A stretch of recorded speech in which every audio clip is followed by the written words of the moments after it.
नमस्कार, आप देख रहे हैं जगत क्रांति टीवी और मैं हूं आपके साथ ज्योतिका। आइए रुख करते हैं खबर की ओर। सुप्रिया श्रीनेत ने कहा, बीजेपी के एनडीए में आरक्षण का विरोध है। बीजेपी का वैचारिक स्रोत आरएसएस भी आरक्षण का घोर विरोधी है। यह बात हमेशा से स्थापित थी, अब पिछले कुछ दिनों में और साफ होती जा रही। बीजेपी के आरक्षण विरोधी कदम लेटरल एंट्री ने आरक्षण नहीं रखा गया। 69,000 शिक्षक भर्ती में आरक्षण का पालन नहीं हुआ। कृषि अनुसंधान एवं शिक्षा विभाग में 368 पदों के लिए छपे विज्ञापन में भी आरक्षण लुप्त है। व्यापक मांग के बावजूद मोदी सरकार जातिगत जनगणना नहीं करा रही है। बीजेपी के डीएनए में आरक्षण का विरोध है। बीजेपी का वैचारिक स्रोत आरएसएस भी आरक्षण का घोर विरोधी है। यह बात हमेशा से स्थापित थी, पर अगले कुछ दिनों से ये और साफ होती जा रही है। तो चलिए आज चर्चा करते हैं बीजेपी के आरक्षण विरोधी कदमों की।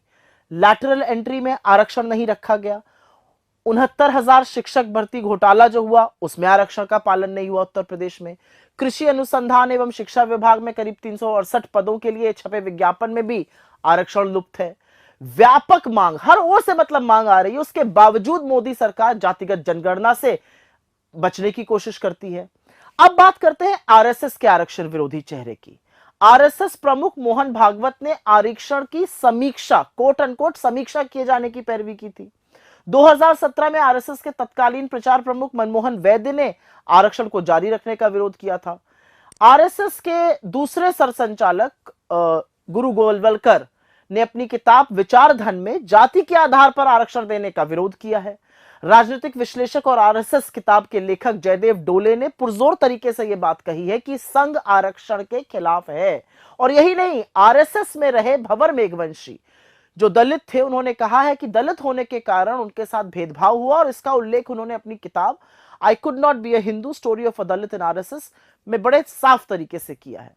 बीजेपी नेता संविधान बदलने के माध्यम से क्या कहना चाहते हैं? वो आरक्षण खत्म करना चाहते हैं। और अब बात कर लेते हैं नरेंद्र मोदी जी की। उनके विचार सुनकर तो आप बिल्कुल ही हैरान रह जाइएगा। नरेंद्र मोदी ने प्रधानमंत्री रहते हुए कहा है कि मैला ढोना जैसे अमानवीय पेशे को आध्यात्मिक अनुभव बताया है। और ये उन्होंने कहीं बोला नहीं है, किताब में लिखा है। यही नहीं, उन्होंने दलितों को एक समय में मंदबुद्धि तक कह डाला था।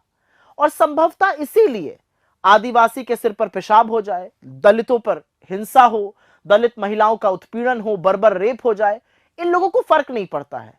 ये सारी अमानवीय हरकतें मोदी जी के कार्यकाल में और बढ़ी हैं। लेकिन बीजेपी, आरएसएस और खुद मोदी जी कितना भी चालें, ना संविधान बदलेगा, ना आरक्षण खत्म होगा, और ना इस देश में शोषित वंचितों के हक का हनन होगा, क्योंकि कांग्रेस ऐसा होने नहीं देगी। और ये बात आप याद रखिएगा। इस खबर में बस इतना ही। बने रहिए जगत क्रांति टीवी के साथ।